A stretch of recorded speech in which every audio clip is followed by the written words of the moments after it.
The Greeks started the Olympic Games almost 3,000 years ago, in 776 BC. They were held nearly every 4 years for over 1,000 years, until they were stopped in 393 AD. Who competed in the Olympic Games? In order to participate, athletes had to be a free man, no slaves, who spoke Greek.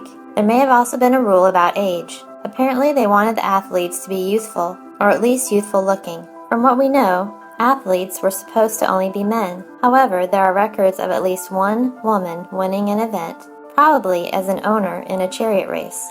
Before the start of the games, athletes also had to take a vow to Zeus that they had been training for 10 months. The winners of the games were considered heroes. They got olive branches for winning, but also became famous. Sometimes they received large sums of money from their hometown. Where were the games held?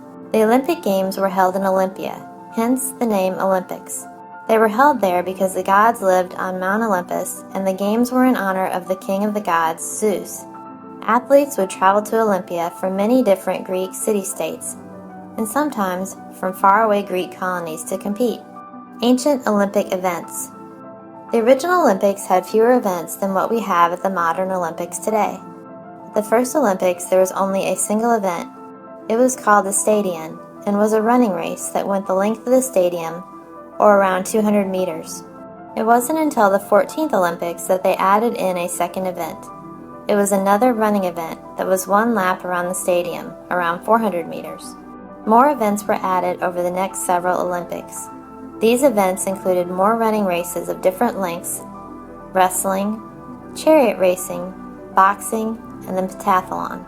The pentathlon combined the total scores of 5 events: long jump, discus throw, javelin throw, a stadium race, and wrestling. Some of the events had similar names to the events we have today, but had different rules and requirements. For example, in the long jump, jumpers used hand weights to help propel their bodies forward. Also, boxing and wrestling were very dangerous events with few rules. In boxing, you could hit the opponent while they were down, and the match didn't stop until one fighter gave up or died. It wasn't a good idea to kill your opponent, however, as the dead boxer was given the victory. Politics and religion. Religion played a big part in the games. Eventually the games lasted 5 days, with the first and last day devoted to honoring the gods. 100 oxen were sacrificed to Zeus during the games. Politics played a role in the games as well. During the games, a truce was observed between the warring city-states. Athletes were allowed to pass through enemy territory to get to the games.